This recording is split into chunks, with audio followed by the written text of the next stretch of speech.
Estamos no Bar Veloso, na Vila Mariana, em São Paulo. Ele presta homenagem ao botequim carioca de mesmo nome que fica na praia de Ipanema, no Rio de Janeiro. Era lá que, há 50 anos, Heloísa Eneida costumava passar e encher os olhos de artistas como Vinícius de Moraes e Tom Jobim. Foi a inspiração de Garota de Ipanema. É sobre a história desta e de outras canções que eu converso agora com Wagner Homem. Olá, Wagner. Tudo bem. Wagner, conta pra mim a história da canção Garota de Ipanema. Bom, o que se sabe é que foi feita para Elô Pinheiro, mas na verdade, inicialmente, ela não foi feita para Elô.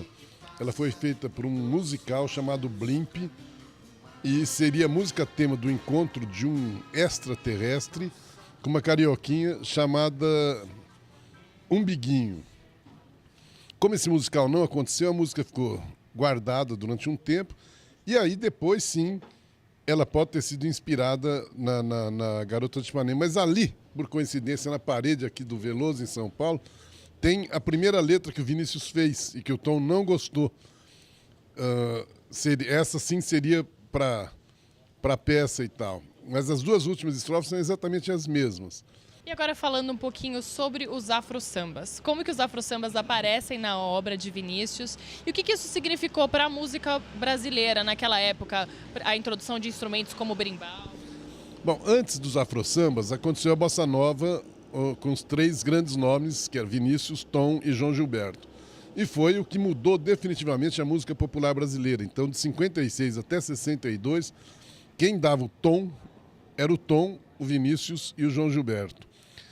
A partir de 61, 62, Vinícius conheceu o Baden Powell, que é um cara de uma extração social um pouco mais humilde e etc., mas que tinha uma formação erudita de música muito séria, mas ao mesmo tempo tinha uma paixão pela música de raiz, pela música brasileira, sobretudo a baiana. O Vinícius, que já tinha uma certa paixão pela Bahia, não é? Ao conhecer o Baden, se encantou com esse novo som, com esse som absolutamente brasileiro, e a maior parte da produção deles é composta dos famosos afro-sambas. Bom, o Marechal Costa e Silva pediu para vigiar e também para mandar embora o então diplomata Vinícius de Moraes. Por que isso aconteceu? Olha, em 68, o Costa e Silva acabou pedindo com um bilhetinho a cabeça do Vinícius de Moraes, dizendo: demita-se esse vagabundo, porque ele era namorador e etc. e tal. E acabou demitido. Só foi readmitido no governo anterior ao nosso. E aí ele foi reintegrado aos quadros do Itamaraty com o mais alto posto da carreira diplomática. Mas durante a ditadura ainda, alguns emissários dos governos militares procuraram o Vinícius querendo reintegrá-lo, querendo perdoar, e ele respondia com sonoro palavrão, dizendo que não queria. O Vinícius usava muito os diminutivos, né? Poetinha, Tonzinho. Teve até uma época em que isso foi usado como uma crítica a ele, a palavra poetinha? Essa história surgiu exatamente por causa disso. Alguns intelectuais não viam com bons olhos o fato do Vinícius, que era um poeta dos livros e etc., se dedicar àquilo que eles entendiam como sendo uma arte menor, que era fazer letra para música popular. Aí veio poetinha, mas é quebrar a cara, porque virou um troço afetivo, né? O Toquinho, ele nunca chamou de Toquinho, chamava de Tocô. Pixinguinha era Pixinga, não era Pixinguinha, quer dizer, o Vinícius só usava o diminutivo que ele criava.